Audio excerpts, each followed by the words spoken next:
Some say the sea forgets, that it swallows ruin and wreck, storm and sorrow, and holds them in its throat until they dissolve into salt. But the fens remember, and sometimes, when the tide retreats just far enough, it lets the past breathe again. If only for a moment. It was in the spring of 1320, when the tides along Suffolk's coast drew back more than any elder could recall. They left behind more than driftwood and bones of fish.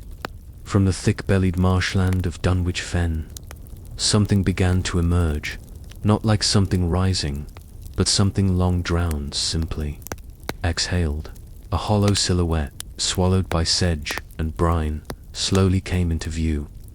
It was a structure, squat and stone-built, hunched beneath centuries of tide, a chapel, one no records spoke of. One not marked on any monk's list, not named in parish rolls. It had no steeple, no bell, just a jagged arch for a door, rimmed with shells, and a single iron cross embedded in the lintel, rusted to the color of old blood. They say it was a child who stepped inside first, chasing a gull or a whisper. He did not scream, only returned with wide eyes and salt-crusted lips, and said, "He's still praying." What they found within the chapel defied breath. The walls were scorched. From within, not by flame licking upward, but as if fire had erupted inward, drawn towards something no eye could see. Charcoal veins crept across the ceiling stones, etched with shapes no priest dared name. The altar, though collapsed in parts, held a single relic untouched, a chalice filled with seawater, still as if freshly poured, and kneeling before it was the priest, black-robed, head bowed, hands clasped so tightly the nails had split the skin beneath, yet there was no rot, no smell, no decay. His face was upturned slightly, lips parted, mouth frozen in the beginning of a scream or a hymn. No insects buzzed, no birds called. The silence pressed in like damp wool. They buried him, of course, dug deep behind the village chapel and laid him in hallowed ground, though no one knew his name. But the next morning he was found again, not dragged, not dug out, standing upright at the edge of the fen, robes damp with seawater, face turned toward the chapel ruin as though listening for a bell long extinguished dot. Twice more they buried him, once with stones, once with fire. Twice more he returned. On the third night the dreams began, first among the old, those closest to the marsh, then spreading like mist to children and sailors alike. Dreams of a knock at the door, soft and slow, a voice from the threshold asking, "May I hear your confession?" The voice was dry and low, cracked like the cry of distant gulls. The figure wore robes, black as peat, and trailed sand wherever he stepped. Those who answered, said he, never entered, just waited. One woman, a widow, was found curled beside her hearth, soaked as if she'd walked through the fen herself. Her hands were pressed together in prayer, though no prayer book lay near. Her door was open, her face was calm. Then others began to hear him, not in dreams, but in waking, along the coastal paths, in the stillest hours before dawn, always the same words, "May I hear your confession?" and always followed by a sudden hush of the wind, as if nature itself paused to listen. No one dared return to the sunken chapel, not after the young Reeve tried and did not return, save for his boots found upright at the chapel's threshold, filled with salt water, laces tied. Years passed, the tides returned, the fen was swallowed again, the marshes bloomed and rotted and bloomed anew, and the world forgot. as the sea prefers. But some nights, not often, but enough to remain, whispered, the tide slips low again, and the outline of that chapel resurfaces like a bruise beneath the skin of the land, just long enough for old bells to toll beneath. No visible spire, a single chime, then silence. Those who live along the coast know better than to answer knocks at night, and they leave bread out on their thresholds during the spring tides, or whisper old prayers in dialects they do not understand. Some hang bells above their doors, not to ring, but to tremble. No church ever claimed the chapel, no order claimed the priest, yet his face, it is said, appears in old carvings, not as a saint, but as a shadow behind others, watching, listening. Once, a passing friar dared to claim he recognized the robes that they matched a sect purged by Rome in the 1200s, accused of rituals that inverted the Mass, of prayers spoken backward, of seeking confessions not to cleanse sin, but to collect it. He did not stay the night. What is it then that waits beneath the fen? A man who died mid-prayer, a gatekeeper to something older, or merely a memory too heavy for the earth to hold? The sea forgets, but not always. Sometimes it gives back. And in Dunwich, when the wind dies and the air turns brackish, and your thoughts grow heavy and strange, it is best not to listen too closely, because some confessions echo too far, and not all doors should be opened even in dreams.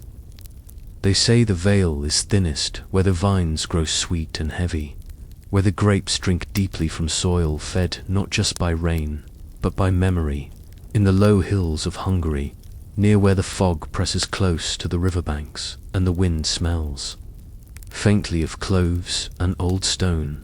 There is a village that no longer names itself aloud. Not on maps, not in letters. The locals speak it only when drunk, and only when the violins begin to play.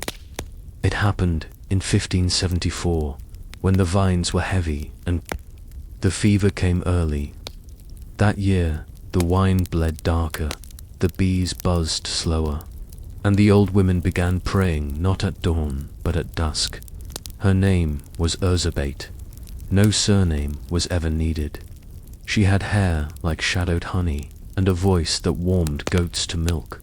She lived in a stone cottage at the edge of the grape fields, beside her husband Miklos, a cooper by trade, known for shaping barrels that didn't leak, even when time did. They were quiet people. She sold candles, he shaped oak. They had no children, only wine and music and each other, until the fever it came on a Tuesday, they say, wrapped in summer heat and sudden silence. Erzsébet collapsed near the basil in her garden, her hands clawing toward the chapel steeple before her body stilled. No scream, no farewell. Her skin turned to ash before sunset.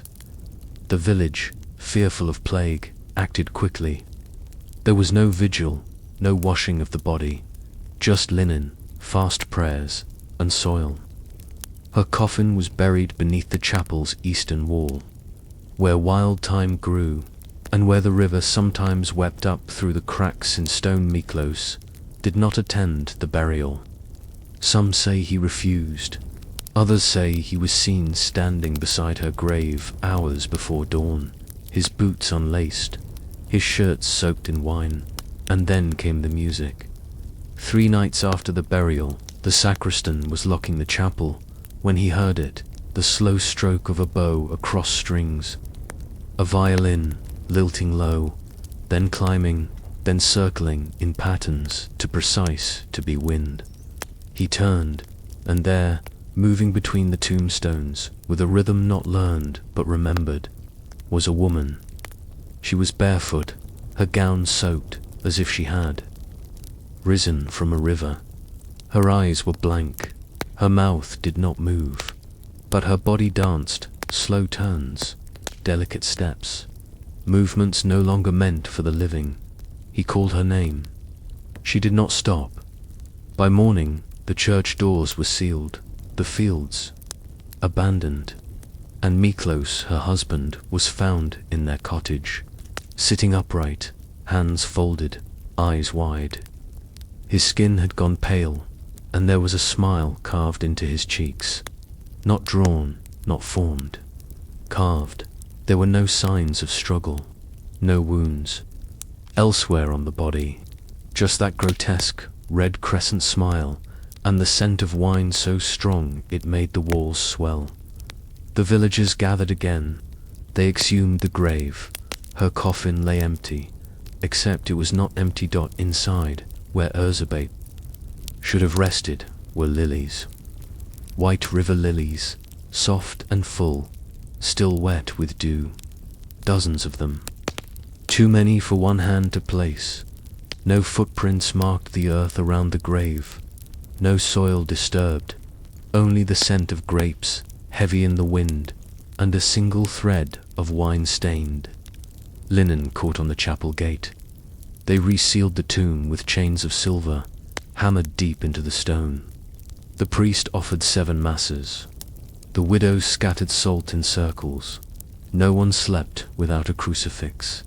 And yet, every year, in July, as the grapes begin to blush on their vines and the air grows warm and thick with fermenting dreams, the music returns. Violins, more than one now, weave a strange dance through the graveyard.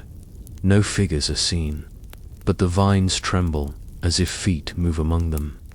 The candles at the altar flicker, though the doors are bolted.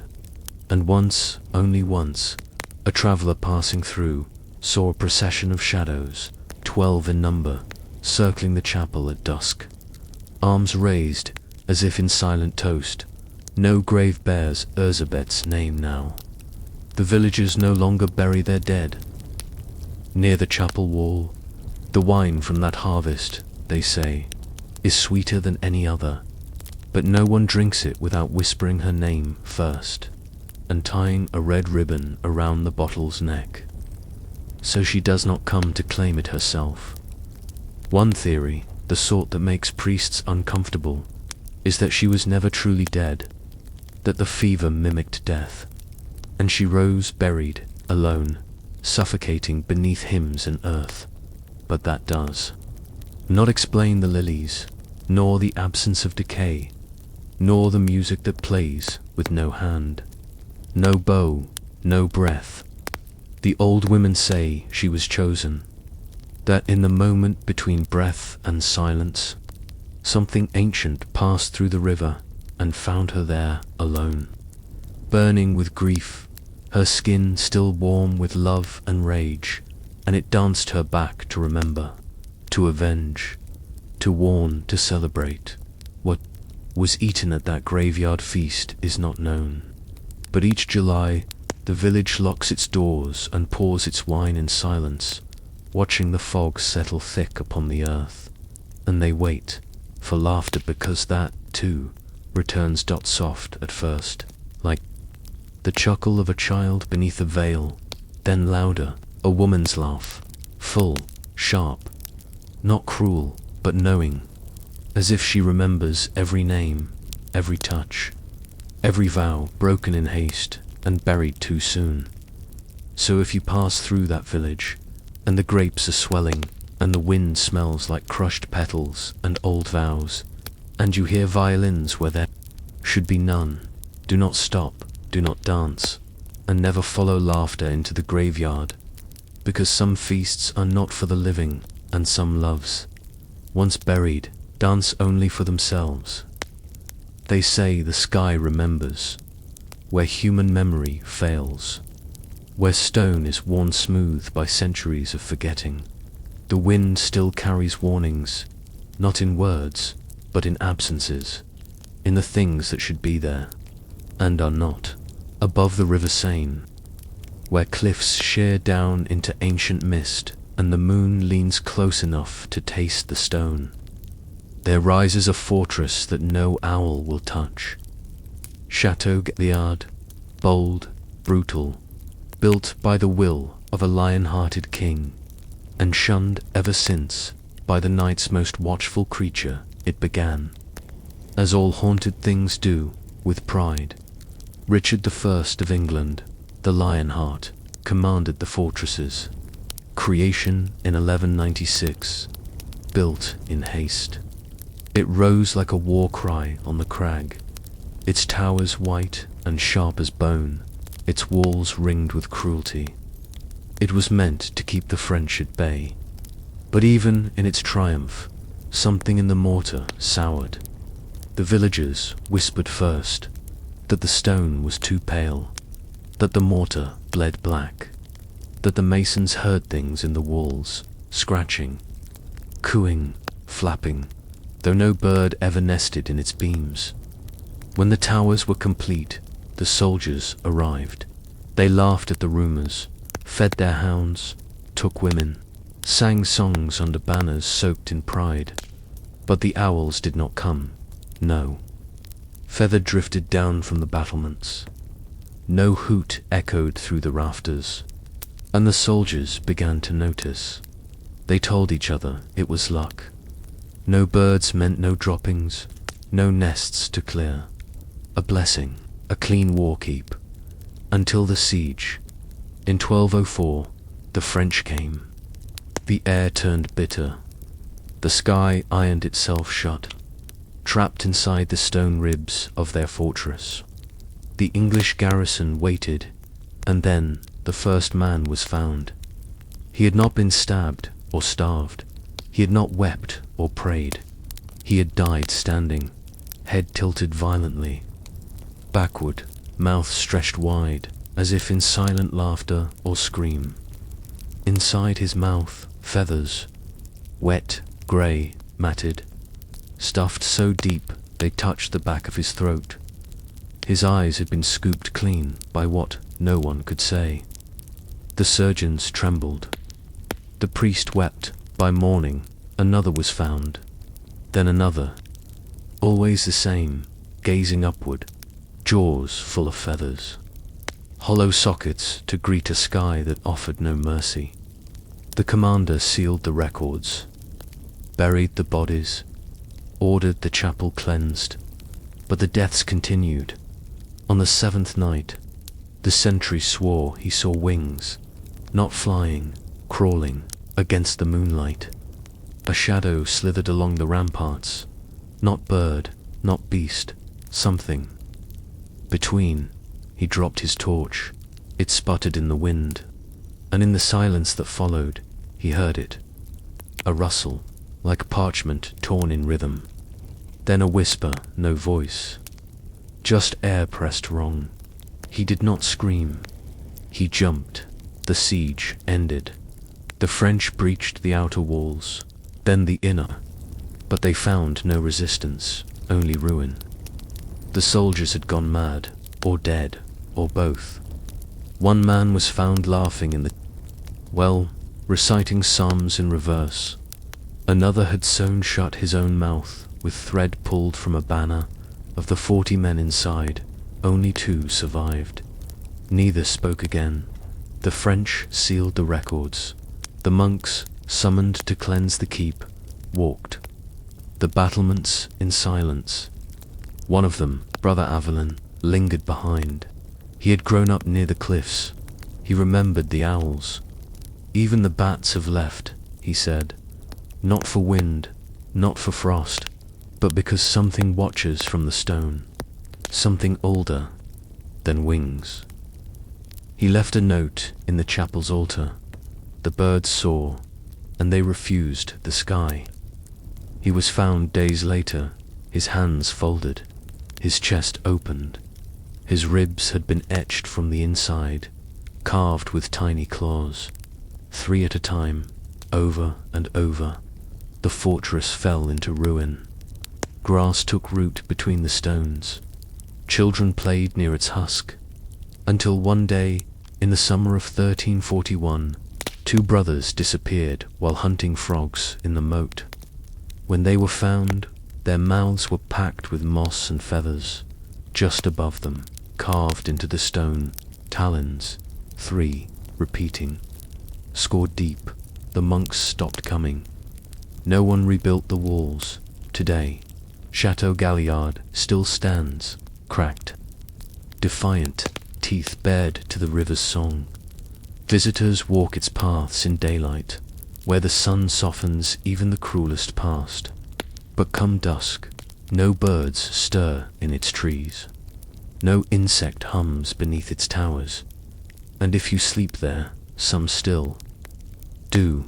For courage or curiosity you may hear it. A rustle in the wind, not near, not far, not on the ground, not overhead, just circling dot wings, but no landing. A woman once spent the night alone, a historian. She carried incense and tape recorders, hoping for stories. She left at dawn, white-faced.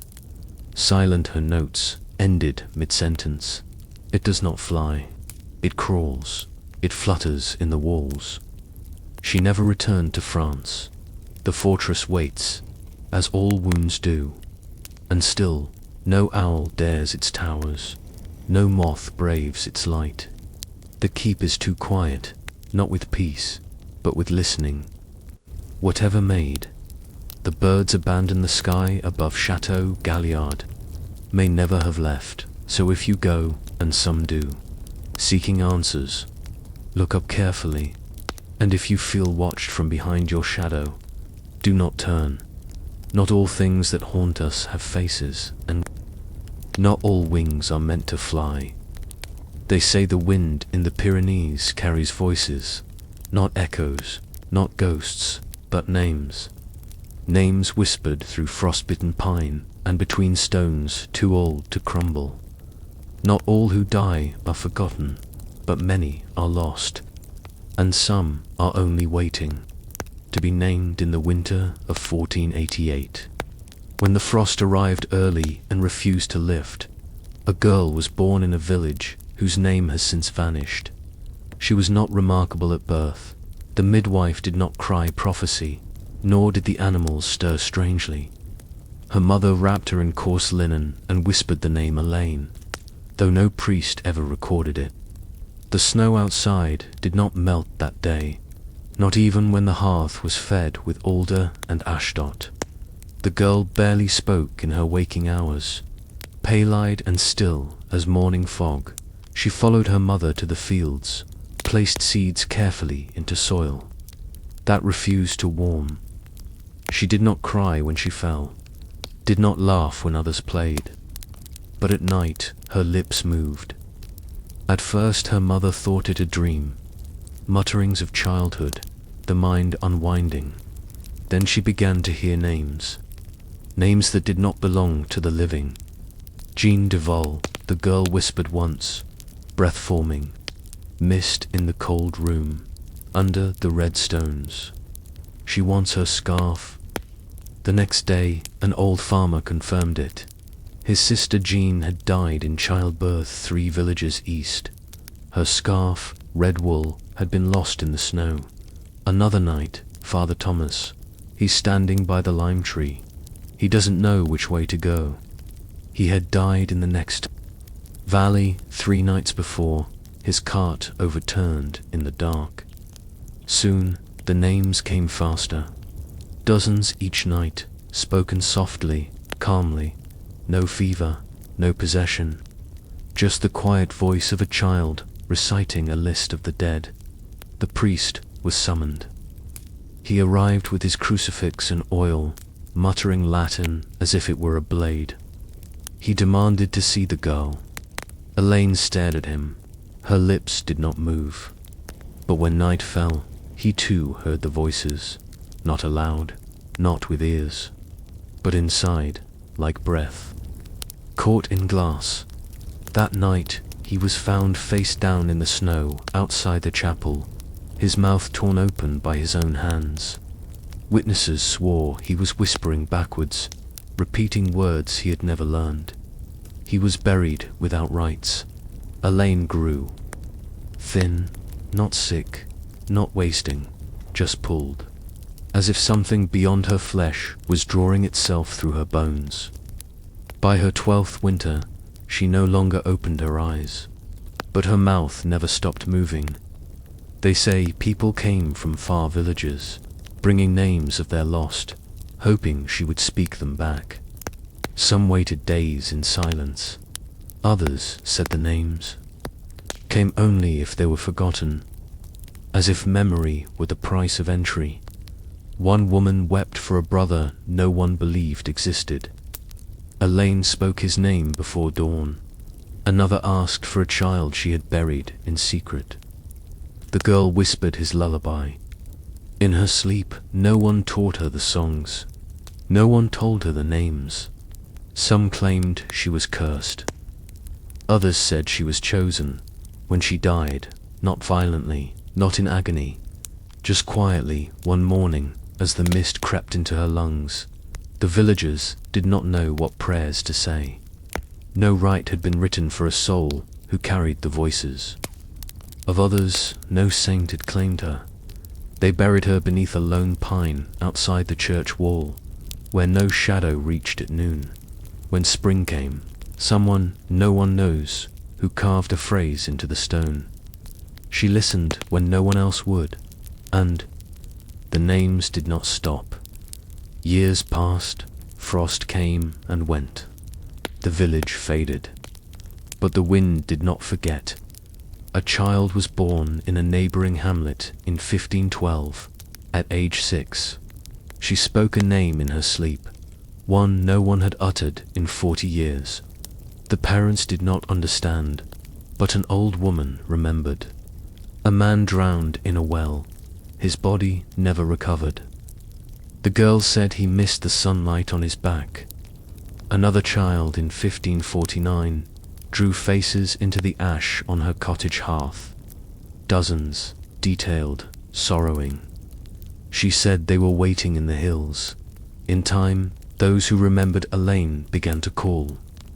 The children carriers, not prophets, not witches, just listeners, vessels through which forgotten grief could speak once more. Not all villagers feared them. Some left offerings outside their doors, milk, bread, rosemary in wreaths. Gifts, not for the living, but for the named. But others feared. Inquisition came. Pages were burned. Stone churches replaced by granite silence. Still, in high valleys and lonely ridges, mothers whispered stories of the girl who named the dead. They pressed their palms to cold window panes when the wind howled. Listening, it said that when the frost is sharpest, the kind that turns iron brittle and makes breath ache in the chest, you can still hear her. Not Elaine perhaps, but the ones who followed. Names caught on the wind, like candle smoke, and when a name is spoken, the silence that follows isn't always empty. The pine that marks her grave no longer stands. Lightning split it in a storm no one recorded, but the stone remains. Faint now, weather-worn, almost illegible, except the final line, it endures. She listened when no one else would, and in the hush that drapes the Pyrenees like a burial veil, something still waits, not to be feared, not to be banished, but to be known for what is memory but the soft naming of what was once loved. And what is love, if not the refusal to forget? They say a man cannot outrun his shadow. But what if it is not following? What if it is waiting? The peatlands of 11th century Munster hold more silence than stone. There, among bog and bracken, once stood a monastery few remember and fewer dare name. Its stones were quarried from hills long considered cursed, where sheep refused to graze and birds never nested. But it was not the land that bore ill omen, it was the hands that shaped it. His name was Sheen. He was not born of the village, nor baptized in its well. He arrived one autumn, lean as a bone, carrying nothing but a chisel. a satchel of coarse linen, and a long-handled hammer stained at the grip. The villagers took him for a madman, not for his silence, but his habits. He built only in the gloaming. From sundown to the rise of the first star, his tools echoed softly against fresh-laid stone. At sunrise, he vanished. No one saw him sleep. No one knew where he kept warm. When asked why he refused to work by daylight, he simply said, "My shadow has its own will." They laughed, then watched more closely. Indeed, at dusk, he cast no shadow. Not in the way others did. No soft stretch of silhouette. No trembling black twin. The light curved around him oddly, as if avoiding contact. Even when the sun hung low and long across the fields, his outline never bent or reached. Some whispered he was cursed. Others claimed he'd seen something in the east, a shape during pilgrimage, a mirror turned wrong. But the priest was desperate. The abbey's last builder had vanished beneath a crumbled nave, and so Sheen was allowed to work. Stone by stone, he laid the foundation, and with each stone came silence.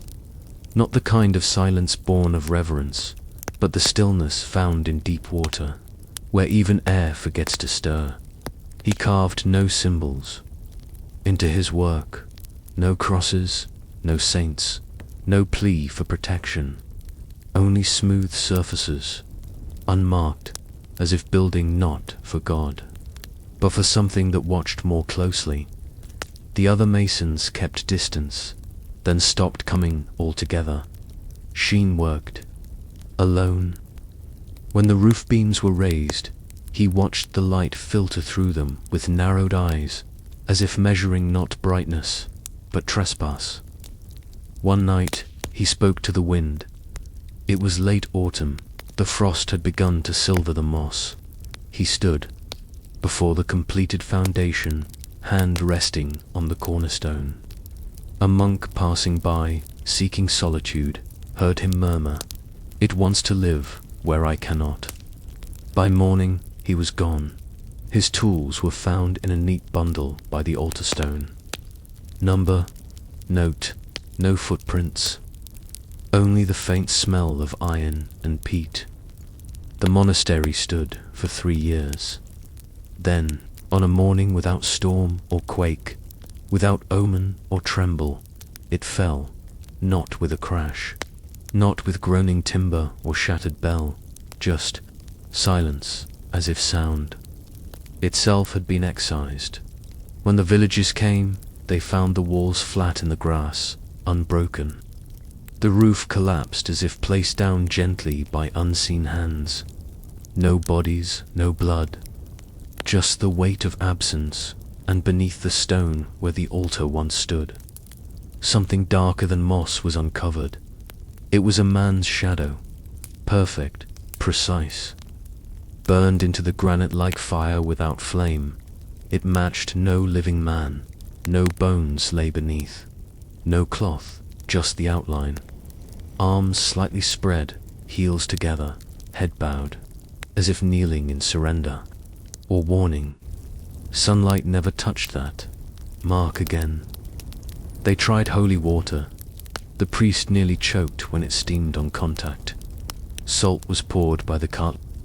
Soil was packed down, blessed, re-blessed, and sealed with hymn and hammer. But still nothing grew. Even now, when brave souls unearth the ruin, they find that spot blackened, untouched by time. Grass dies on its border. Moss refuses the stone. And at dusk, some claim they see it stir, not move, but breathe. One woman, a scholar from Galway, dared to sketch it. She stayed for 3 nights and left, without her eyes. Not blinded, she simply would not open them again. Others brought mirrors, hoping to reflect the shape. They cracked in their frames before they turned, so the sight remains buried, not beneath stone, but beneath silence. And yet, in old songs passed in candlelit corners, his story lingers. Some say Sheen was not fleeing his shadow, he was trapping it, that it had seen something through him, something ancient, hungering, unbound by flesh, and wished to cross. That building the monastery was a lure, a vessel, a vault. But if so, why build at all? Unless he believed, in some sorrowed part of himself, that he could give the darkness a home that wasn't his body. Not salvation, containment. What kind of man buries his own shadow? And what becomes of the place that shadow chooses to remain, now? And then, when fog coils low through the marsh and the dusk feels too deep, shepherds turn their flocks before they reach the rise. Birds scatter, dogs whine. The wind, they say, carries not voices, but footsteps. And beneath it all, if you stand very still, you might hear stone shift, not crumble, not collapse, just shift, as if something beneath it has begun to wake, not hungry, not angry, but aware and waiting. Some towers are built to sing, others are built to listen. High above the terraced vineyards of Volterra, where cypress trees lean like silent sentinels against the wind, there rises a bell tower that has never made a sound. Its stone is pale, weathered by centuries of unbroken quiet. No ivy clings to its arches, no birds roost in its shadow. It is a thing forgotten by joy and untouched by echo. They built it in 1266, and then they stopped speaking of it. They say it was commissioned by monks whose order bore no name, whose records were sealed with wax blacker than soot. The monastery itself is long vanished, swallowed by war or time. But the tower remains. It has no clock face, no chimes, no plaque. Only a narrow stairwell of cold spiral stone, and a rope that dangles from the highest beam, thick, frayed, untouched by weather, as though time itself dares not pull it forward. The first attempt came on the feast of Saint Cecilia, patroness. Of music, they prepared incense, psalms, sacred robes woven with gold thread. They gathered the town at dawn, eyes lifted in pious expectation. The abbot gave the signal. The ropes were grasped, tugged, strained against by trembling arms. Nothing the bells did not sway. The clappers hung still, not rusted, not jammed, simply unwilling, as if listening for a sound not yet spoken. The monks tried again at dusk. Still silence. But when the crowd dispersed, a sound was heard, not by the living, but by the graveyard's caretaker. He wept for hours, unable to describe it. Only this: it was like the moment before your mother dies. Not grief, not sorrow, just knowing.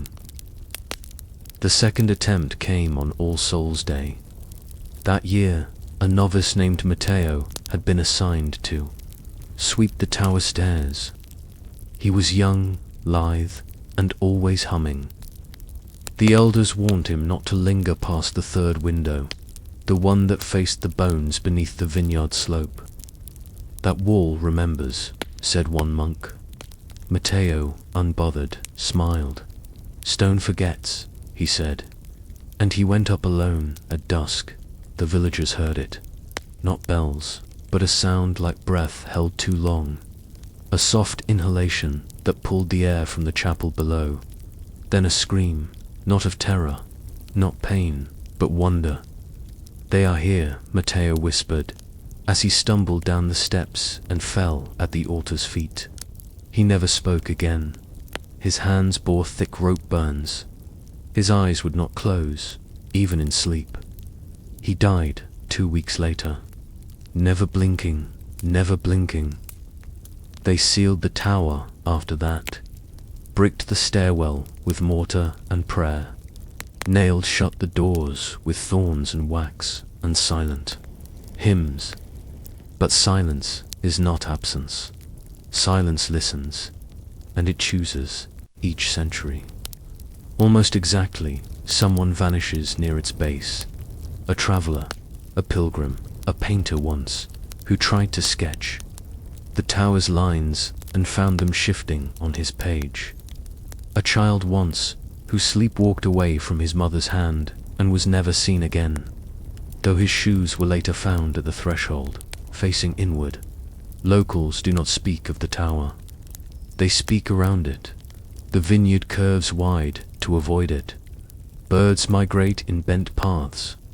The air grows oddly still when one stands too close, as if the world itself is waiting for breath. And yet, sometimes, faintly, a bell tolls not once, then silence again. Not every ear hears it, only those already marked. A woman who lost. Her husband at sea swore she heard it the morning before her own heart stopped in her sleep. A soldier, scarred by war, heard it on a clear summer morning, just before a tree split in lightning and ended him. No warning, no storm. It is said that if you hear the bell, you are not being summoned. You are being remembered, and silence, true silence, is not emptiness. It is attention. It is the moment before judgment, the pause before the name is spoken, the instant between breath and breath, where the soul stands unsure of its weight. One archivist, who studied ancient plans of the monastery, noted that the tower was never part of the original design. The stone was older than the chapel, built over something deeper, a foundation of bedrock, marked with unfamiliar runes. Not Latin, not Greek, not script, just loops and slashes, carved as if by wind. No one knows who carved them. No one knows what was buried there. But the monks built upward, as if to keep whatever slept below distracted by the sky, as if bells were never meant to ring for the living. They say that sound can purify, that music lifts prayers higher, carries grief into the divine. But what happens when the silence is stronger, when it drinks every hymn, every echo, every plea? Matteo's name is still spoken, softly, once a year. Not aloud, but traced into the chapel's dust, with a finger dipped in ash dot, not to honor dot, too. Worn because the tower still stands, because the rope still waits, because every silence, if stretched too long, becomes a voice, and that voice is not always yours. So, if you walk the hills near Volterra, and the sun tilts golden behind you, and the wind dies too quickly, and you feel something behind your breath, pause. Do not listen, do not stop. And above all, if you hear a bell toll once, without echo, when no tower should sing, know this: it is not ringing for you, it is ringing through you, and the silence has chosen. Not all cathedrals are built toward heaven. Some are carved downward, cold, weightless, eternal, and in such places, beneath the stone ribs of the earth, time does not echo. It listens in the deep belly of southern Poland, where miners once sang hymns to keep fear at bay. There lies a silence so old it has texture like breath held too long. The Wieleczka salt mines, vast and veined like a buried cathedral, have endured since the 13th century. Torchlight dances on glistening walls. Boots echo on steps worn smooth by centuries of descent. But the salt does not just gleam, it remembers. There is a corridor, unmarked, unlit, and never shown on modern maps. The elders called it Zasolin, the saturation. The air grows thick there, heavy enough to wet the tongue. And deeper still, it is said, the walls begin to breathe, not in rhythm, but in reply. The first stories came from boys sent too far alone. One returned pale, hair streaked white, unable to speak for days. When he finally did, his voice trembled, like a cracked bell. "She told me not to fear the river," he said. "She said it would carry him gently." The next day, his brother was found drowned, hands folded, face calm, no struggle in the mud. No one had yet told the boy of his death. Another tale, a father, desperate to know whether to pull his son from the mines, whispered a prayer into the dark. He heard it answered, not with words, but with his own breath returning, changed. "Let him stay," it said. "The salt will not take him yet." And it did not. Though the ceiling collapsed that winter, his son emerged unscathed, his candle still burning. But not all stories ended kindly. There was a boy, no more than 10, who vanished for 3 days. No one saw him enter the deeper galleries. No footprints, no crumbs of salt trailed behind. They searched with dogs, with lanterns, with rosaries. Nothing. Then, on the 3rd day, he walked back into camp. Silent, clean, not a scratch upon him. The miners wept. They praised the Virgin. They offered coin. When the boy finally spoke, he described a throne made of compressed light, walls shaped like folded wings, a silence so wide it could cradle sorrow, and at its heart a lady of salt, white as the moon, crowned in thorns, not of iron, but glass. "She speaks only in futures," he said. "And what did she say to you?" asked the priest. The boy's eyes flickered. That it wasn't done yet. That the roof would fall, but not on me. The mine collapsed 3 months later. The corridor he described was sealed with rubble and fear, but no one who had heard her voice died. Not then. Not even now. Today, that corridor is forbidden. There is no plaque, no warning, only a change in the air, thick and still, like breath before a confession. Tour guides do not name it. The bravest miners once marked it with a cross of soot. It faded by morning. A second one cracked down the wall like a tear. The third was never carved. Yet still, beneath that salt-trapped hush, things stir, voices dot not loud. But they're just beneath hearing.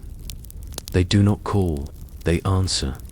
Even now, the few who stood near that corridor speak of feeling watched, not by menace, but by memory. As if something within the mine remembers every hope, every plea, every whisper offered into the dark. Not for judgment, not for redemption, but for return.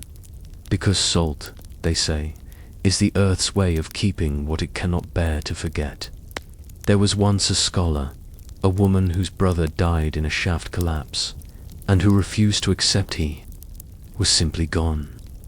She journeyed down alone, past the tourist rails, past the lit chapels, past the shrine to St. Kinga. She took no lamp, only a bell. She rang it once at each junction, listening. Nothing till she reached a chamber where air pooled like water. Her candle refused to stay lit. But the bell, when rung there, did not echo. Instead, she heard a word, soft, familiar, her brother's name. She never went back, but she never denied what she heard. Some say the salt itself is conscious, that over centuries it absorbs more than sweat and labor, that it collects prayer, that it knows sorrow, that it listens in stillness, and replies only when asked by those who truly want the answer. And some truths cannot be spoken without losing something in return today. Those who work the mines know not to speak carelessly, to never ask a question they don't wish answered, to never curse a loved one aloud, to never whisper their own death aloud, even in jest, because something is listening, not malevolent, not divine, just enduring. Some nights, the corridor exhales a sigh, they say, not quite wind, not quite voice, as though a question remains unanswered, or as though a memory seeks a name. Once, a child dropped her doll near the barrier rope. Her father reached to retrieve it and paused, because the salt had shaped the dust around it into lines, symbols, perhaps letters, perhaps not. But when he lifted the doll, the air pulsed as if grateful. He never spoke of it again, but he never returned. The salt remembers, the throne remains, and somewhere, deep beneath the stone, a voice older than breath still waits not to be found, but to be asked. So, if ever you find yourself walking the long corridors of that ancient mine, and the walls begin to glisten more than usual, and the silence seems to lean toward your ear, and the dust gathers in unfamiliar patterns, say nothing, but if you must speak, do so with care, for the salt forgets nothing, and answers only those who truly listen. Some bodies do not belong to time. Some names, once whispered to stone, do not echo but anchor, pulling silence into shape. And in certain corners of the world, the dead do not sleep. They wait, beneath the choir vault of a crumbling basilica. In Marseille, sunlight rarely reached the limestone floor. The air was thick with candle soot and lavender oil. For centuries, monks moved quietly through that nave, never raising their voices near the far alcove where a sarcophagus lay sealed, not in marble, but in ancient limestone quarried from a hillside long since lost to vines. Its lid bore no image, no inscription, only a carved rose, petals gently opened as if mid-sigh. They said it housed the bones of Saint Alban, but none remembered why he had been buried without epitaph. In the summer of 1592, during the great repairs after the second fire, masons lifted the lid and found flesh that had not turned, not bone, not dust, but skin, warm to the touch, pale and unblemished, scented faintly of something not quite floral, not quite sacred, like rose oil left in moonlight too long. His robes, though centuries old, bore no rot. His hands, folded across his chest, had nails as clean as a newborn's. His lips were parted slightly, as if about to speak, but his eyes remained closed. At first, they rejoiced. A miracle, they cried. Pilgrims came from as far as Avignon and Genoa. They lit votive candles in trembling silence. Women pressed rosaries to the cold stone edge. Priests debated canonization. Painters sketched the sleeping saint, always struggling with the curve of his mouth, a softness too complex for brush or ink. But the miracles began to waver. A nun named Celeste knelt by his side each evening, whispering prayers too gentle for confession. One night, moved by sorrow, she placed her hand upon his cheek. By dawn, she could no longer speak, not from illness, not from fear, but as if her voice had simply been taken, like wind sealed in a jar. She lived 6 more years, always writing, with charcoal, always sketching the same image. A man in robes, standing just behind her shoulder, mouth open as if humming, but with no sound. She died with her eyes open and her hand curled into a fist. Inside her palm, they found a feather, white, scorched at the edge. Soon after, a child came to the basilica with his father, a mason hired to finish the flooring. The boy wandered to the alcove alone and returned hours later. Soot smudged across his hands and cheeks. He had drawn a face on the wall in ash-sharp, serene, unsettling. The eyes were open. The mouth wept black tears. When asked why he had done it, he whispered, he wanted to be seen again. The bishop, fearful of growing unrest, ordered the body buried once more, this time beneath consecrated earth in the cemetery. Beneath a stone marked simply with the word dormant, the day of the procession came. The altar boys gathered in thurible mist. Candles flickered. The coffin was lifted and borne beneath a grey sky. But when the monks reached the cemetery, they opened the coffin to place the body within the grave. It was empty, only a single white feather lay where the saint should have rested. Still warm at its base, the edge blackened as if kissed by fire. They searched the basilica, they searched the hills, they sealed the alcove, but no one ever found the body again. Yet he was not gone. Every few decades, a whisper would rise. A young woman in 1711 swore she saw a man in her mirror while brushing her hair, not behind her, but within the reflection. He did not move, but his eyes watched. A sailor, delirious with fever in 1798, scratched the words "He is behind the glass" into the side of his bunk before falling into silence. When he died, his lips were blackened with ink, though no pen had touched them. An archivist in 1834 reported the scent of roses in her study despite having no flowers. She turned to her window and saw only her reflection and his hand on her shoulder. Always the same face. Not young, not aged, just waiting. They say a true saint does not shine. He reflects, that holiness does not always blind, but sometimes watches. Still, eternal, and unreadable. And so Saint Alban, or whatever he became, slipped from prayer into legend. Some say he was not a saint at all, but something older, preserved not by virtue, but by purpose. Others whisper he was a watcher, a keeper of mirrors and silence, marked not by martyrdom, but by return. A single rose continues to bloom in the far alcove of the basilica, though no sunlight ever touches that place. No one waters it, no one tends. The soil, its petals, remain unblemished.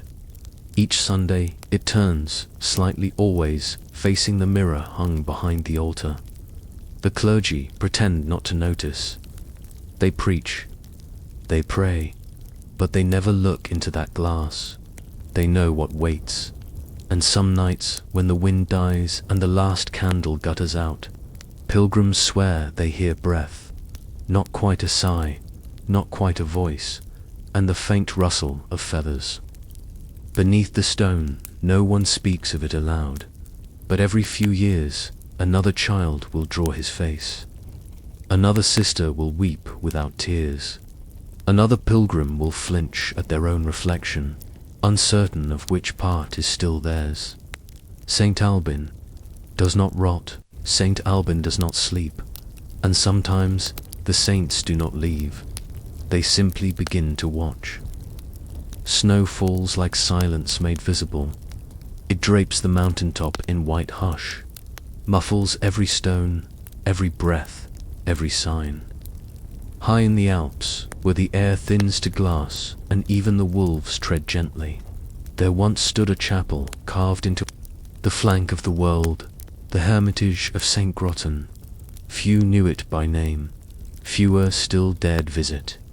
It was not built for men, but for something older, something quieter. By the winter of 1473, the sky had sealed shut. Snow fell with purpose, not in flurries, but in veils. Trees cracked beneath its weight. Paths disappeared overnight. Birds had long since fled, and even the wolves were not seen for weeks at a time. The monks, Capuchins, bound by silence and bread, stayed close to the fire. They spoke only with their eyes. They prayed with their breath. And then, the footprints came. Each morning before Lord's brother Matteo, the cook, would rise early to break the ice on the well. And each morning he saw them. Not in the snow, near the stables, not near the woodpile, but coming from the forest. From the deep dark where no trail remained. Bare footprints, not human ones. Not entirely. There was no heel, no drag, no weight. Only the balls and toes. 5 to each print, perfectly placed. As if something light, something unburdened, had walked. On tiptoe across the snow. Upward, always toward the chapel door. They melted by midday, or vanished. No wind stirred them. No snowfall erased them. They simply ... ceased. The monks tried to dismiss it. Perhaps a fox, they said with their hands. Perhaps some mountain spirit, some trick of pressure and wind. But the fear was real, and the cold more so. The abbot, Father Celian, remained calm. He had seen other winters, other wounds. He spoke with fewer words than most, but when he did, his voice was like dry parchment, touched by flame, quiet, but final. "We do not close the door," he said. "Whatever seeks shelter, let it pass." But not all agreed. One brother, young Thomas of Rouen, placed ash across the threshold, thinking to catch a mark, to test for deception. In the morning, the ash remained untouched. The prints had stopped. Inches from the line, turned slightly, and vanished again, as if the visitor had paused, as if it had read the boundary and declined the invitation.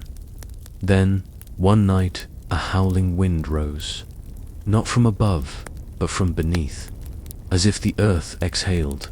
Torches guttered. The candle above the altar flared, then died, and when it was relit, a smear of melted snow stained the chapel stones just inside the door. No prints led out. The brothers tightened their cloaks. They prayed longer. They sang lower, and still the footprints returned.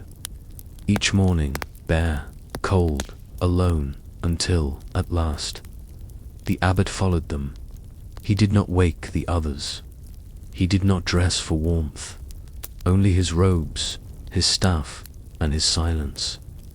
They found his boots just beyond the chapel door, neatly placed beside the final footprint. But no trail led farther. The snow stretched smooth and blank. He was never seen. Again, not in body, but his voice returned, softly at first, in the choir loft during Vespers, a low hum that wove through the psalms like breath beneath a closed door.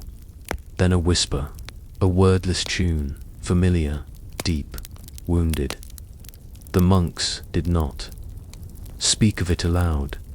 They did not change their hymns, but some began to tremble during services, their hands twitching as if remembering something just forgotten. The snow stopped falling after 3 winters, and the footprints ceased, for a time, but decades passed. Centuries, and still some winters. Not every year, but those heavy with omen. The brothers find them again. Light steps from the tree line, no weight, no heel, no pause. Only the ball of the foot, and the toes dotways moving upward, always toward the chapel door. The newer monks have stopped asking questions. They only pray longer now.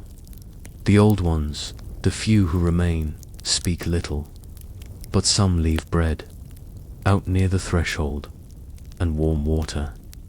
And once, a single white scarf. It was taken, not stolen, taken with care. The bowl remained warm to the touch, long after the wind returned, and now, when the great bells are rung at midnight mass, a third harmony joins the choir, low, tremulous, never sharp, as if someone is singing from the snow itself, as if something once refused is now welcomed back. The visitor never stays, but it returns, and the brothers have begun to believe it is not seeking entrance, but remembrance, that whatever walks the mountain in bare steps walks not to be seen. but not to be forgotten.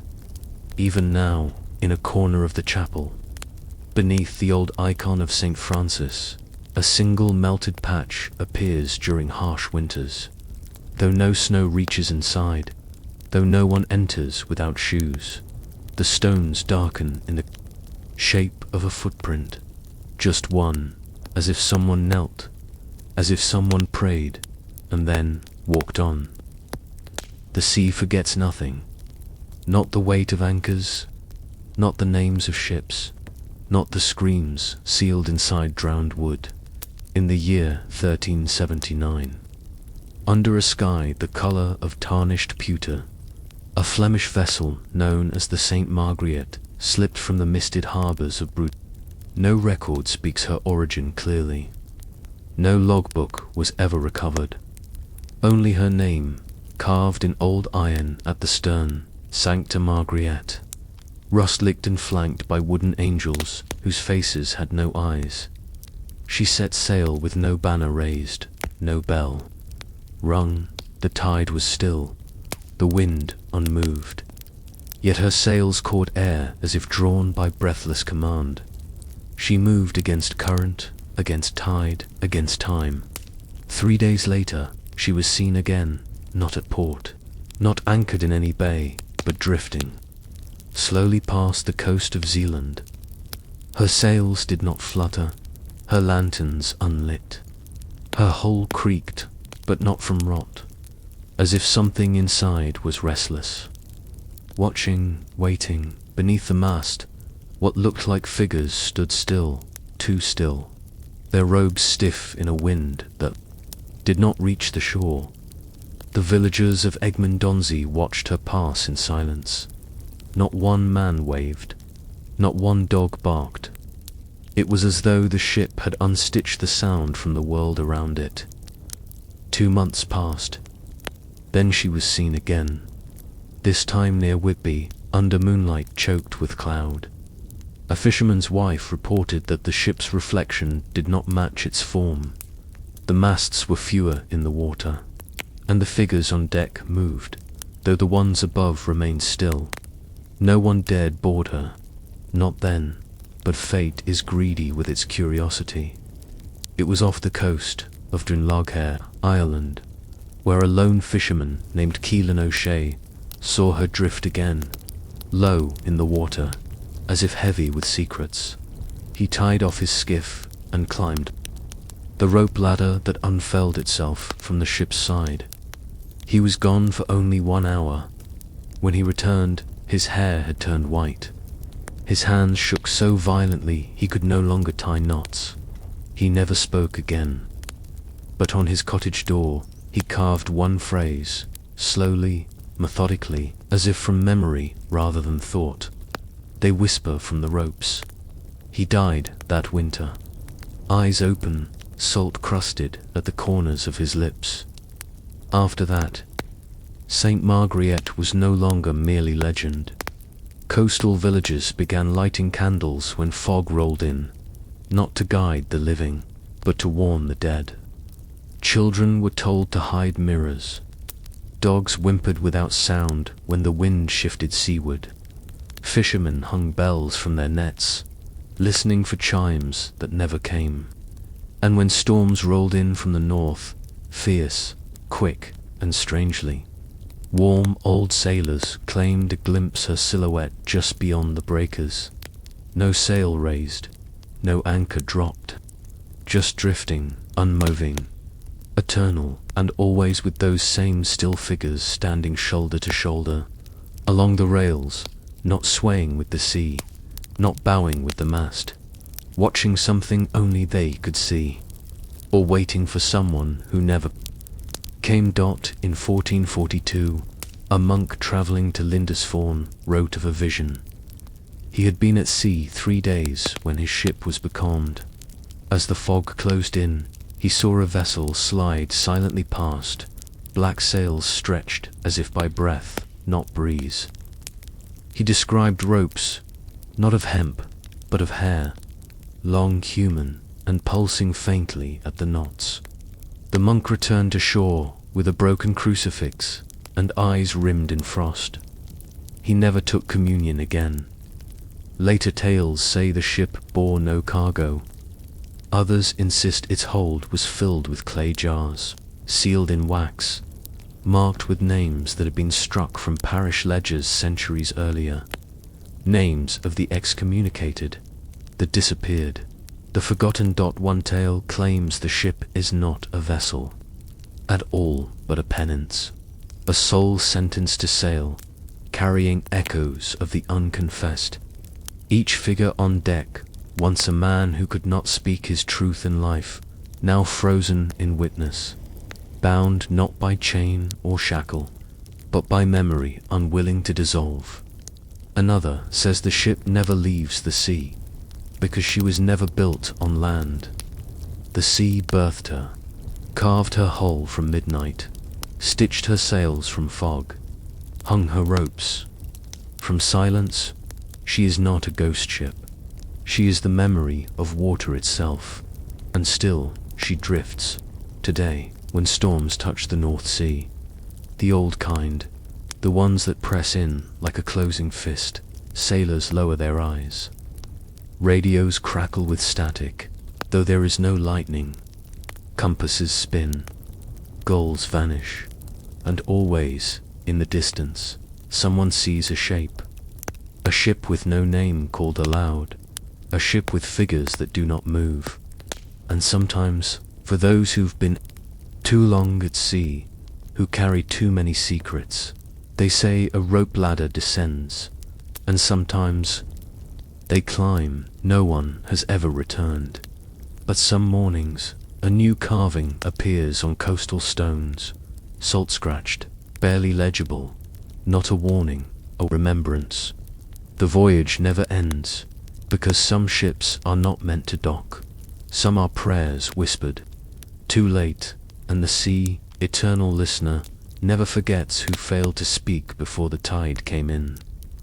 Some flames do not flicker toward heaven. They fall slowly, surely, drawing light not upward, but back into the marrow of the world, like breath being unspoken. It was in the winter of 1390, when Prague lay sealed in frost and stone, that a monk entered the eastern apse of St. Apollinare's Cathedral and paused. He had come to light the morning candles, a duty done more out of rhythm than reverence.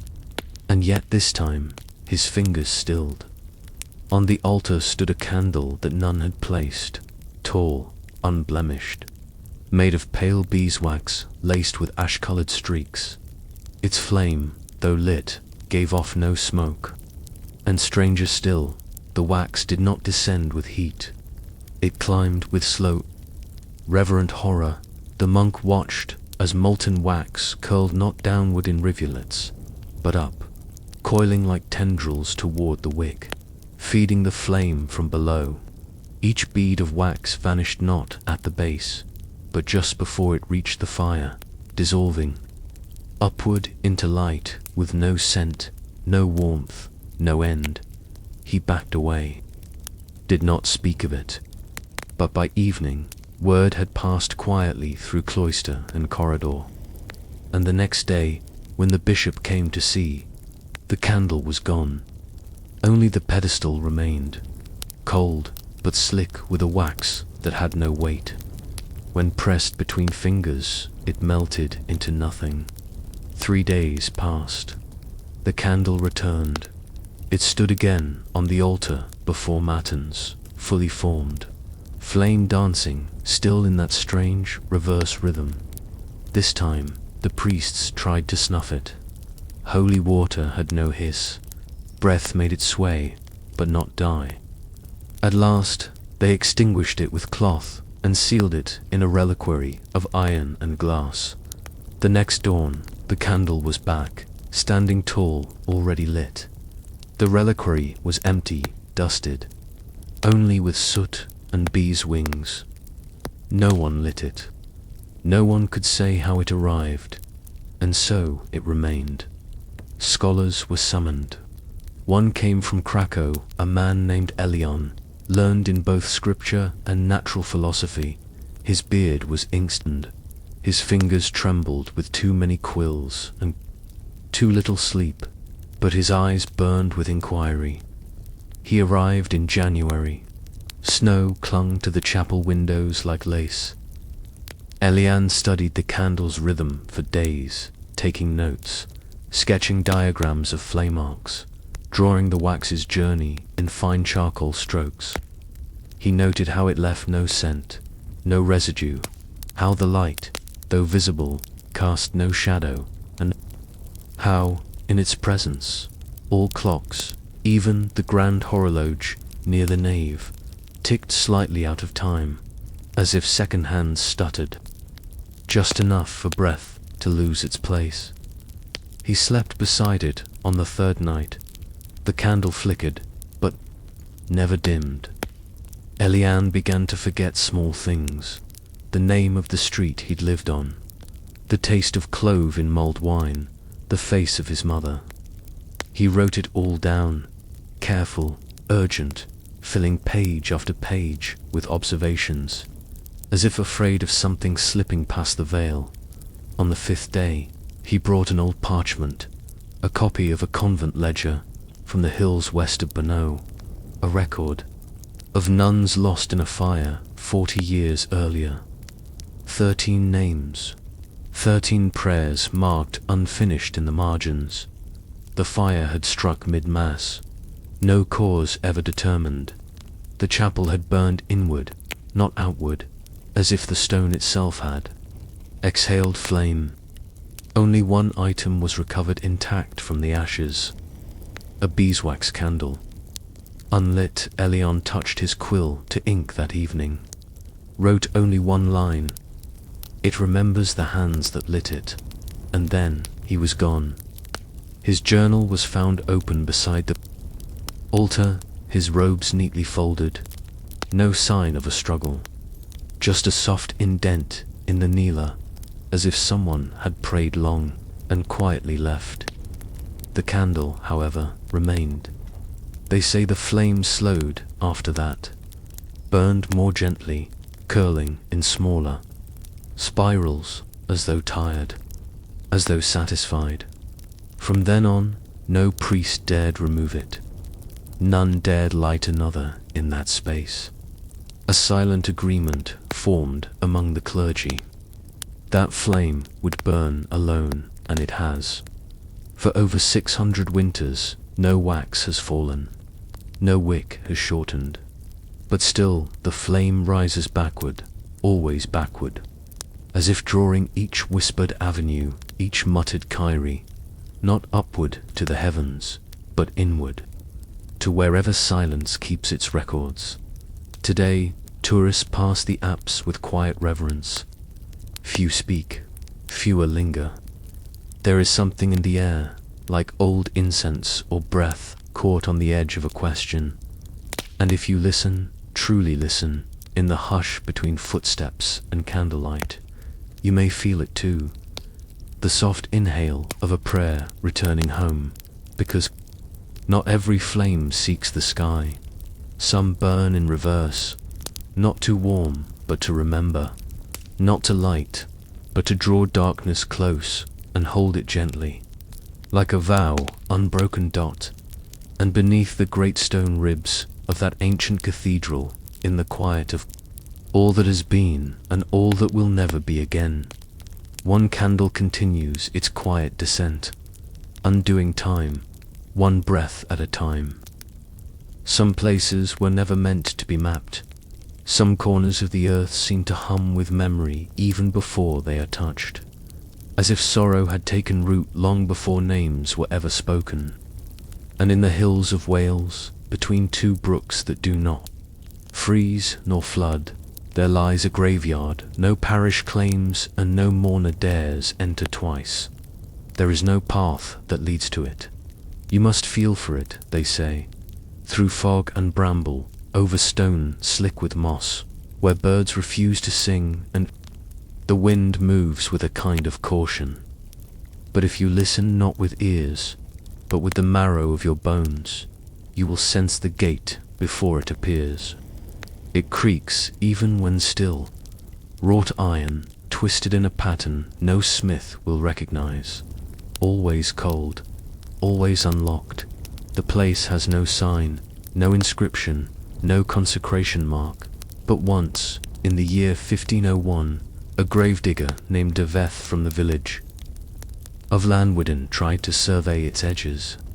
He brought a length of rope, a bottle of ink, and a page torn from the church's burial register. He did not return. When the constable followed his trail, he found Daveth's tools laid neatly at the graveyard's edge. The ink frozen, the rope unwound. A small patch of earth nearby had turned black, not from burn or rot, but from something older, deeper, as if shadow had seeped from below, and the gate was ajar. They searched 3 days. On the 4th, a child found Daveth's boots standing upright near the brook, filled not with feet, but with river stones, smooth and wet. His name was never spoken aloud in church again. His place in the village ledgers was marked simply with a line, not crossed out, not forgotten, just quieted. It was not the first vanishing tide to that ground, nor the last. There are no headstones, no markers, no chiseled grief or lichen-worn scripture, just row after row of untouched soil, some raised, some sunk, but none disturbed, as if the ground itself had remembered the shape of burial and chose to wear it without ever being broken. And yet the records remain in the vestry drawer of a crumbling chapel nearby, among pages curled with candle soot. Are notes in careful script, burials requested by desperate hands. Each petition ends with the same phrase, to be laid in the hollow, between waters, where rest may be earned. The dead named in those ledgers had all met death by blade, by fall, by fire. Some had no kin. Some were found after storms, their faces turned to the sky. No procession ever walked with them. No bells were tolled. But still the flowers came, pale ones, mostly snowdrops, yarrow, bleeding hearts.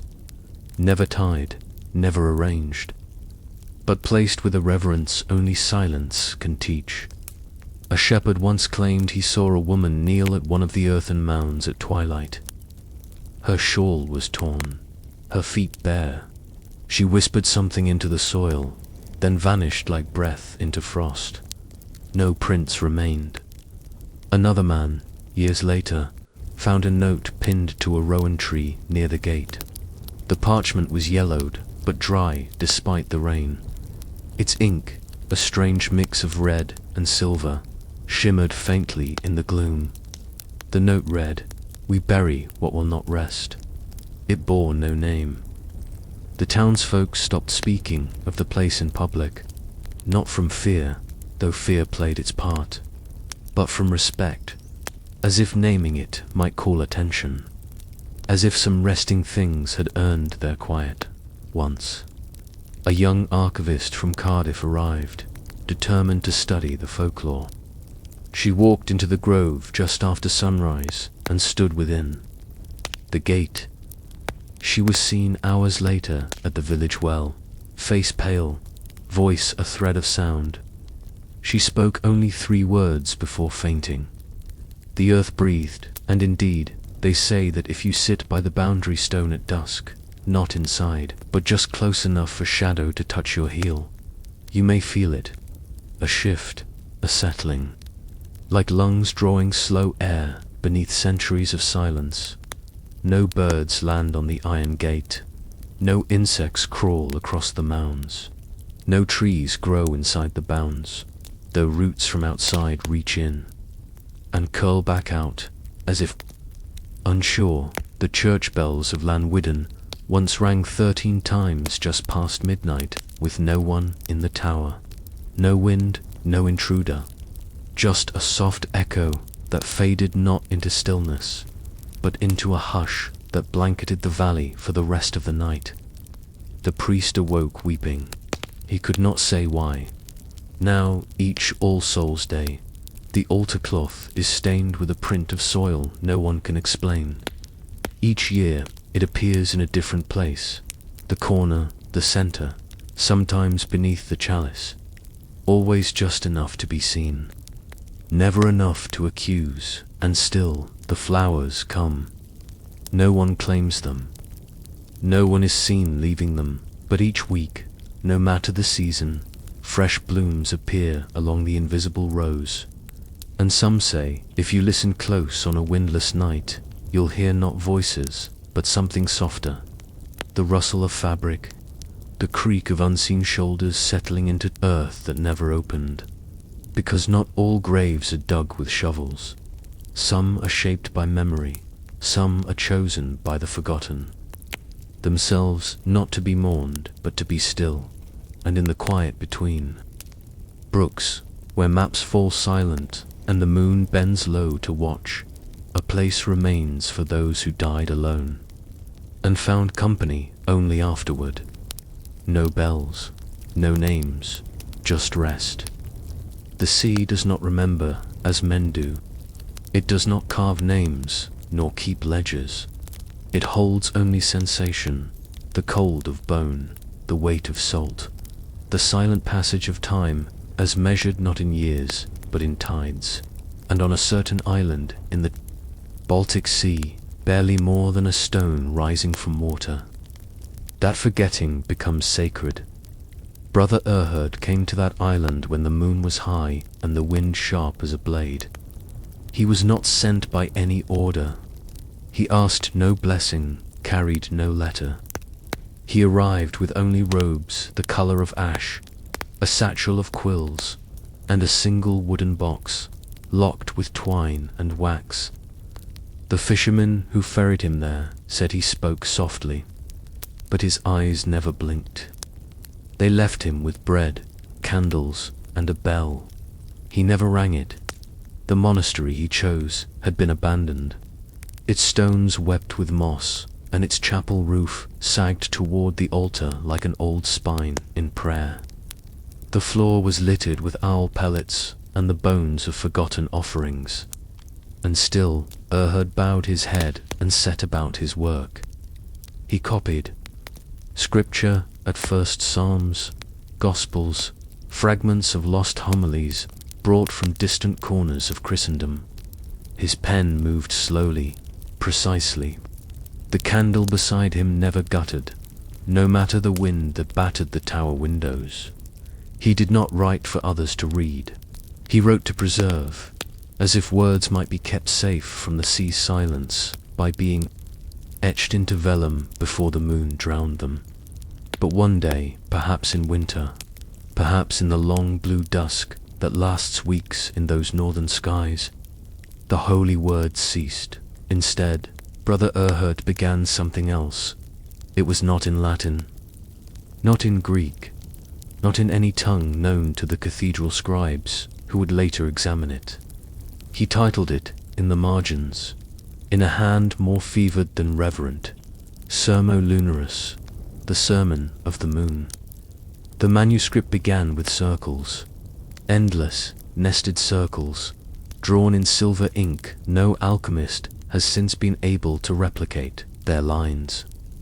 Shimmer not with pigment, but with motion, as though stirred by breath when none stirs the page. Within the spirals were faces, not human ones, but close enough to unsettle. Some wept, some grinned with teeth too many and eyes too wide. One appeared to devour itself, its jaw unhinged in the shape of a perfect crescent. The pages turned from diagrams to drawings, towers that bent toward the sky like necks about to snap, forests with roots above their canopies, staircases that curled upward into stars that bled. Every moon phase was wrong. Waning crescents appeared where full moons should be. Eclipses stretched for days. The margins were filled with symbols that pulsed faintly under candlelight, as if ink and fire were kin. The final page had no image, only a circle, empty. When they found Brother Erhard, he was seated upright before the manuscript. His hands, once precise and clean, were worn raw. The skin of his fingers had peeled back to bone, not torn, worn, as though the act of writing had become not just obsession, but erasure. His eyes were open, his lips moved, but no sound came. He had burned every other page in the monastery, every prayer, every letter, every scrap of record. Nothing remained of his other transcriptions, only ash in the chapel hearth and a scent like candle smoke caught in stone. The villagers wrapped his body in linen and placed it beneath the chapel floor. But the next day, when they returned, the grave had opened, not disturbed, opened. The earth itself seemed to have folded away politely, like pages being turned. There was no body, only the manuscript, resting gently atop the linen. They left it there, but word spread. Scholars came, linguists, astrologers, theologians. They brought instruments in reverence and long hours of staring into pages that refused to settle. Some claimed the diagrams matched no known cosmology, that the moons in Sermo Lunaris corresponded not to the heavens above, but to cycles beneath the skin, beneath time. Others insisted the symbols flickered, rearranged themselves, whispered to each other when the room went dark. One bishop tried to burn it. The fire would not catch. Another brought it to Rome. He died before crossing the Alps, his journal ending mid-word obey. And so the book was returned to the island, placed once more beneath the chapel floor, beneath the bell that never rang. Visitors today still find their way there. Pilgrims who do not speak their names, poets who dream in spirals, astronomers who've grown weary of stars that do not answer. They leave offerings, salt, silver, feathers shaped like crescents, and sometimes, on nights when the tide stills, and the wind forgets to breathe, candlelight is seen through the broken chapel windows. Inside, the book is open, and one page always turns itself.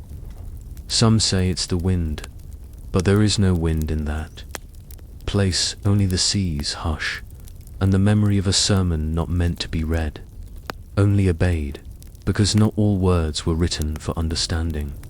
Some are vessels, some are keys, and some are mirrors, reflecting the part of us that belongs not to the earth, but to whatever watches it from above, pale and patient. The moon does not blink, it only waits.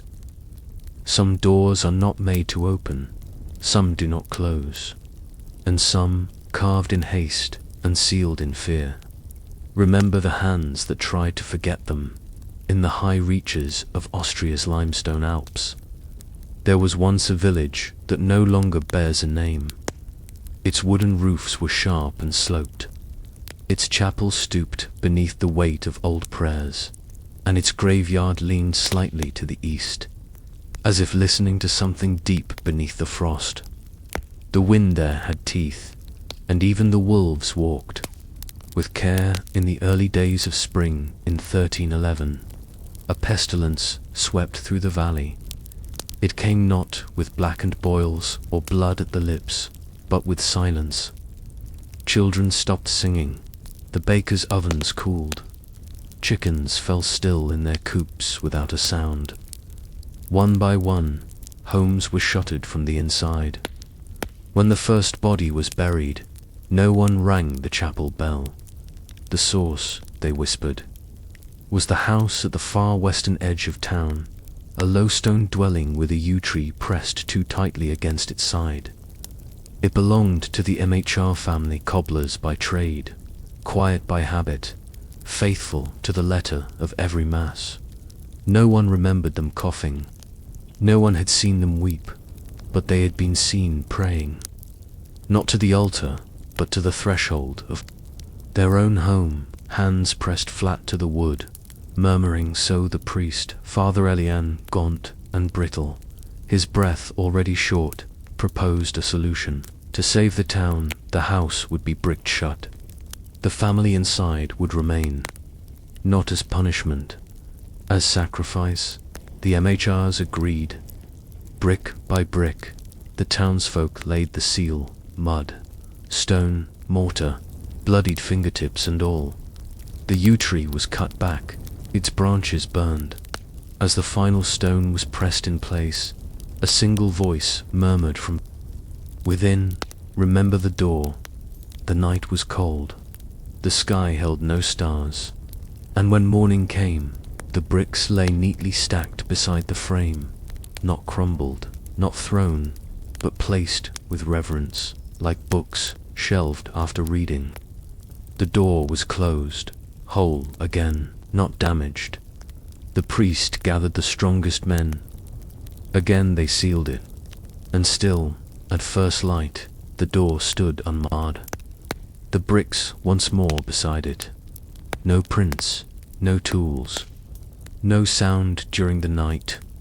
On the third ceiling, they built a small wall in front of the house, then a second wall behind it. They doused the threshold in holy water and nailed a crucifix to the lintel. Children were forbidden to look toward. End of town. By the fourth morning, the walls had vanished too. Father Elian, desperate, took to ritual. He fastened 7 long iron nails through the doors, seams, one for each member of the MHR family, and whispered prayers in a tongue older than the Psalms. His breath stuttered with each word, but the wind did not howl. It held its breath. That night, no one slept, and at dawn, the house was gone. Not burned, not torn down, simply absent. Where it had stood was a patch of damp earth, unmarked but for a square of flattened grass. The yew stump remained, split down the center, black at its heart. But no ash, no stone, no nail, only silence. They left the ground alone. No one planted, no one built. The priest aged swiftly and was buried the following winter. The town slowly emptied, not from plague, for the sickness had passed, but from something deeper, a weariness, a hunger in the soil, perhaps, or in memory. By the end of the century, only ruins remained. The chapel's steeple leaned into the hillside. The headstones bore no names, and where the house had stood, that house with the door that would not stay bricked, moss grew in tidy rows, undisturbed. And yet, on mist-heavy mornings, travelers passing through the valley speak of a light, a flickering glow, hearth-like, just behind the fog, not bright, not warm, but steady, like a welcome left burning too long. Some say they hear footsteps not approaching but pacing, always from within. And once, it's said, a pilgrim touched the space where the door should be. He felt wood, old, smooth wood. The maps omit it. Locals tell the curious not to stray near the 2 brooks that twist like twin braids around the valley's edge. The birds do not fly low there. The winds seem to bend around that space, but flowers still bloom. Small ones, blue gentians, mostly in the shape of tiny eyes, and sometimes, rarely, a door appears in dreams. It is always shut, but behind it, the sound of a child humming, the creak of a floorboard, the rustle of cloth being folded with care, as if, somewhere, far beyond forgetting, a family still waits, not trapped, not punished, just present, unwilling to be sealed away by those who fear the weight of memory, because some doors, once made, do not forget their purpose, and some homes, once marked, remain forever ready to receive, even when the house is gone, even when the world moves on, even when all that remains is the quiet glow of a hearth. For travelers who no longer need light, just a door and the silence that holds it. At the edge of the Bohemian woods, where ash trees sway like silent penitents, and frost gathers in the seams of window panes long abandoned, there once stood a manor house with no roads to greet it. Its walls were thick with ivy. Its windows, narrow and arched, looked not outward but inward, always seeming to reflect more than they revealed. They called her Lady Sarah of Velanoff, not a countess, not a duchess, just lady, as if the land itself had given her that title, not a crown. She arrived in the region sometime in the winter of 1663, bringing with her a caravan of covered wagons and a silence that unnerved even the birds. But what unsettled the locals most was not her isolation, nor her veiled servants, nor the faint smell of crushed lavender that followed her even in snow. It was the object she placed in the highest room of the manor, a mirror tall as a man, rimmed in dark silver filigree. A gift, she said, from an alchemist who worked in shadows, one who claimed the glass had been polished in hours not yet lived. She kept no clocks in the house, no portraits, only the mirror and her canvases, each night beneath the slow drip of wax from a single candle. Lady Sarah would sit before the mirror with brush in hand, eyes unmoving, strokes exact. What she painted were not fantasies, they were visions, scenes, places foreign to her tongue, yet described with exquisite precision, a harbour with crimson sails and flames, a pale masked child standing alone in a plague-ridden alley, a tower of bells crumbling as doves spiraled outward like ash on wind.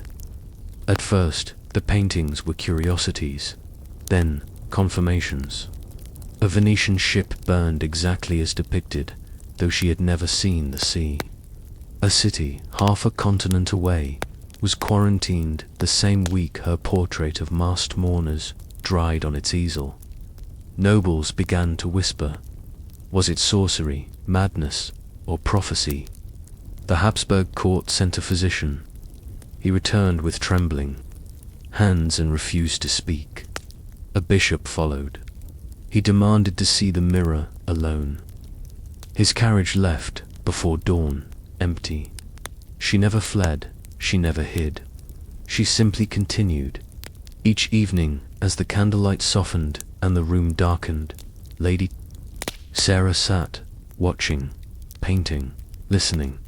For the mirror, she said, did not merely reflect it, anticipated. It hummed faintly, like a breath before speech. And the visions it offered were not invitations, but warnings. She began painting more feverishly. Dozens of canvases, all stacked, sealed, wrapped in cloth, and locked in a chamber that faced no window. A storm overtook the region for 6 nights. Thunder without rain, winds without sound. When it passed, she painted no more. What happened next would ripple through time like a tremor felt only in dreams. The court, now wary and hungry for the truth, ordered the mirror seized. On the 7th day of spring in 1668, a retinue of armed men and scholars arrived at the manor. They found the great door ajar. No servants, no fires, no footprints in the mud. The mirror was shattered, not from a blow, for no shards lay scattered. Instead, it appeared to have fractured inward, as if some force within had clawed its way out. The glass rippled and curved, like ice thawed too fast, edges curling inward like petals in reverse. Lady Sarah was gone, no blood, no trace. Only her final painting stood on the easel, a small, candlelit chamber, a single mirror, untouched, rimmed in silver dot, and a figure not quite formed, leaning forward, watching through the glass. What disturbed them most was not the room, it was the reflection within it. For the mirror painted in the portrait was not hers. It had not yet been made. That final canvas was seized, locked in the imperial archives and forgotten. But legends rarely sleep long. In 1903, during the renovation of an estate once belonging to a minor noble family, a mirror was uncovered in a sealed wall, silver-framed, unblemished. The craftsman's mark on its edge dated it to 1874, 2 centuries after Lady Sarah vanished when placed before the fire. The mirror showed no reflection, only a candlelit room and, faintly, a figure waiting. The artifact was destroyed, or so the record says, but others, collectors, librarians, monks of silent orders, whisper of glass that shivers under moonlight, of reflections that delay by seconds, of children who, when gazing into old mirrors, speak the names of people not yet born, because the question remains, cold and unspoken. What do mirrors see when no one is watching? Not what is, but what will be. And when we look, thinking it is only ourselves staring back, we forget. Glass is not passive, it does not forget, and perhaps somewhere in hours not yet lived, a figure waits brush in hand, gaze unblinking, painting us even now. For prophecy does not always come with thunder. Sometimes it arrives in silence, with the flicker of a candle and a mirror that breathes before we do.